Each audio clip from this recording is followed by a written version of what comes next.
Alright guys, well,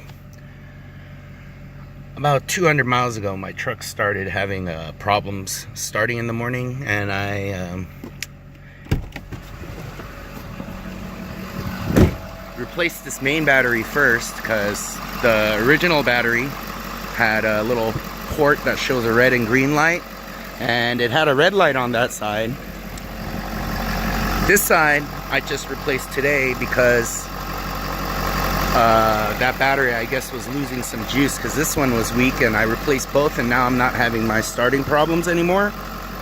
So thank goodness I'm at about 81,000 miles, 81,500. Truck's running great, no problems ever.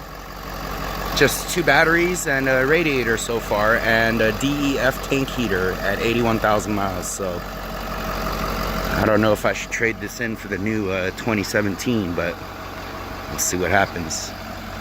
Just got the batteries replaced at 81,000 miles.